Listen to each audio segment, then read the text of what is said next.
Welcome back. It's now time for business, and for that we're joined by our business editor, William Edwards. Of course, as always, we're going to start with the markets. A bit of a bumpy road though this week. Yeah, well, of course, there was all that excitement at the start of the week over the fiscal cliff deal, which averted those spending cuts and tax rises in the US. But since then, the markets have rather calmed down after that. Let's take a look at how things closed in the United States on Thursday at the end of that session.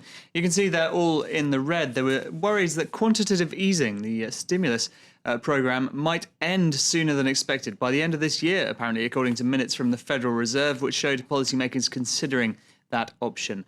Meanwhile, let's take a look at how things have been going in Asia as well. And the Nikkei has, in fact, just closed in Tokyo, and you can see ending up a massive 2.82% there. Quite a jump. Now, that's mainly because the Nikkei was closed for an extra couple of days of holiday after the New Year's, compared to all the rest of the markets in Asia, apart from the Shanghai Composite, which is the only other one in positive territory that also had extra holiday. But the Hang Seng and the Kospi, following the US lead, back in the negative. Now back to the US, and one of the biggest technology stocks, Google, it had a very close call with regulators, but seems to be braving through it, certainly. Yeah, well, they've had a 19-month investigation by the US Federal Trade Commission looking into whether Google has unfairly promoted its own products and services in its search product. That's what critics say, including Microsoft and Yahoo. But in general, the regulators have found in Google's favour. However, it's not entirely out of the woods yet, as Oliver Farry explains. After 9 million pages of deposition and numerous sworn testimonies, the Federal Trade Commission delivers its verdict on the Google antitrust case, and the technology giant has been spared the worst.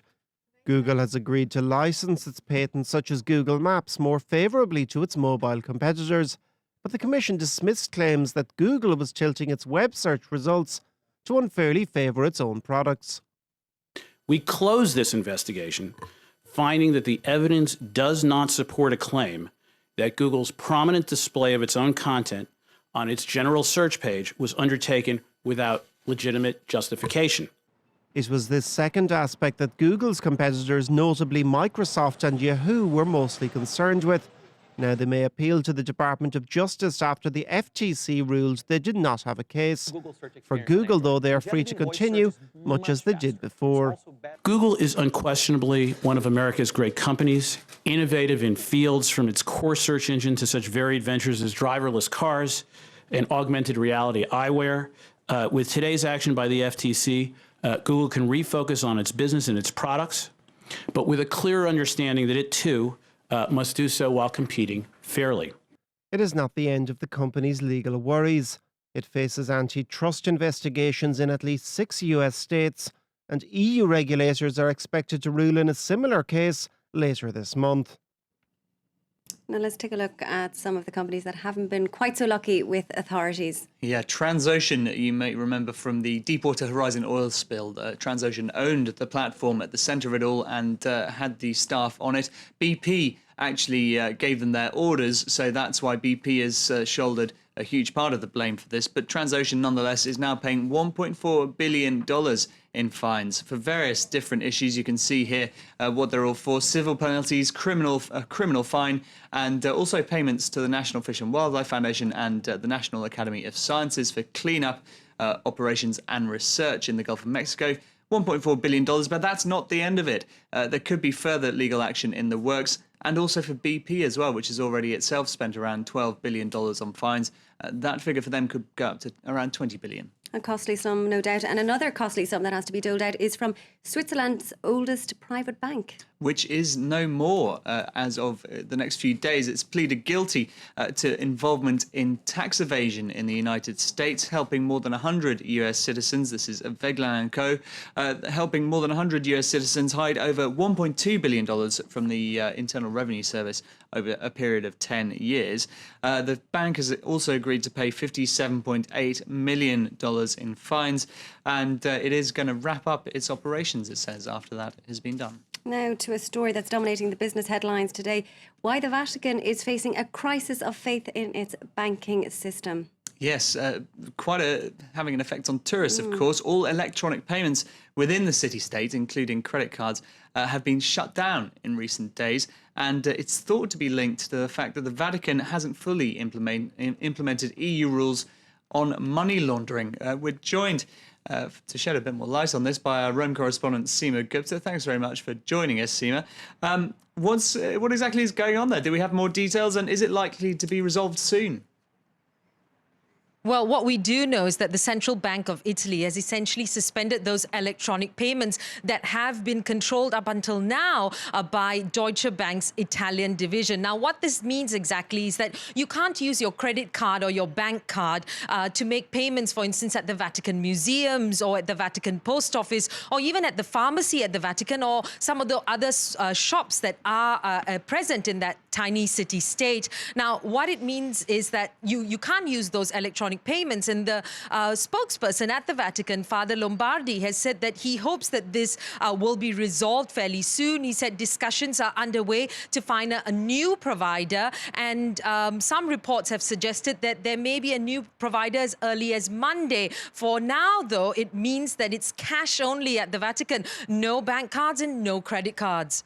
Well, fingers crossed they'll get that resolved soon. But this certainly isn't the first time that the Vatican Bank has had trouble of various sorts, is it? Can you tell us a bit more about that? Yes, I think it's important to mention as well, it was unnamed sources who are close to the case of officials that have said that this is possibly linked to the fact that the Vatican really hasn't fully complied with European regulations and safeguards on financial activity. And now to put it into context, the Vatican Bank, also known as the Institute for Religious Works, that's its official name, has been implicated in the past in money laundering scandals. And just 2 years ago, in 2010, you had the head of the Vatican Bank being put under investigation on a money laundering inquiry. And also in the context of those VatiLeaks scandal, those memos that were leaked to the media last year, some of them talked about differences within the Vatican as to how to deal with the issue of transparency. And if we look at what the EU has done so far, the EU body that actually vets banks has said that the Vatican has fallen short in 7 out of 16 assessment areas in terms of transparency issues. And some of these areas include things like how suspicious payments are reported and whether the Vatican police is actually equipped enough to deal with the issue of financial crime. So as far as Pope Benedict is concerned, though, he has said that they will do more to tackle the issue of transparency and to make sure those financial transactions at the Vatican and at the Vatican Bank are more transparent. And a body was even set up at the end of 2010 to look into this area. And so they hope to crack down on it and eventually be included in that special white list of states. Now, that's the list of states that the European Union has set up, that they say that those states actually comply with international standards on dealing with tax fraud and money laundering, a list that the Vatican is keen to get on. Okay, Seema Gupta in Rome, thanks very much for that update. That's certainly a move that would force tourists to be more organised in their visit to the Vatican. We're going to finish just very briefly on an unemployed man who has taken quite an unconventional way of trying to get a job. Yeah, Adam Paciti, he's apparently filled in 250 job applications and he's finally had enough. He said, "I spent my last £500 on this billboard, as you can see. Please give me a job." And he's got a website as well, employadam.com. He's trying to get into the media.